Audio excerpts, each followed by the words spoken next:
Kiharo kia Uhuru Park gikoretwo gigithondekwo kwa ihinda na riu uthio mweru wa uria maundu macenjetie ukiringithania na hau kabere utanyitwo kurugurio kuri muingi tariki 12 mweri uyu hindi ya mabura ma monanio ma unduire muikarire na maundu ngurani maria maratereba uthii wa na mbere wa mucii munene wa Kenya Nairobi. We're going to celebrate our ICT and innovation.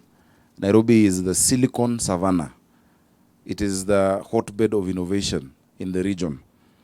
We're going to celebrate our performing arts, where we're going to feature upcoming artists, established artists. You can see some of them here, Juakali and the rest. We'll be featuring artworks, photography, and creative graffiti. Mabura maya maria mahaririirio ni Thirikari ya kaunti ya Nairobi ngwataniro-ini na ikundi tiganite matanyitwo kuhura jeki tarada. Gavana wa Nairobi Johnson Sakaja akiuga giki ni kiambiriria kia unduire mweru uria uritabanagio o mwaka ari njira imwe ya kwarahura wonjoria kaunti-ini ino. This is a true testament of the economic potential of having an annual festival and the opportunities the Nairobi Festival presents in catalyzing the creative economy in our city. The creative economy is indeed an economic frontier that hasn't been tapped. Sakaja augite Thirikari ni gukorwo igithondeka na kuramata iharo ingi guku Nairobi ino ari njira imwe ya kugitira maria maturigiciirie. Starting a tree planting program that I have spoken about before. So it's not just here, all across the city, working with the KFS. I had people saying I'm bringing trees from Malaysia. There's no such thing. We're working with the Kenya Forest Services. We are encouraging our young people to start tree nurseries.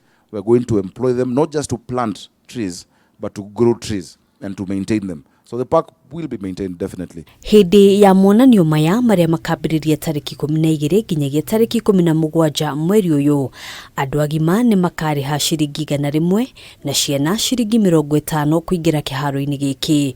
Besha iria igacoka kuhuthika guteithiriria aria matehotete hindi no ya mabura ma thiguku. The small fee, the 50 bob and 100 bob, is going to go into that maintenance after the festival, because this one for the festival is for our children in children's homes and old age homes. But we've budgeted for our parks.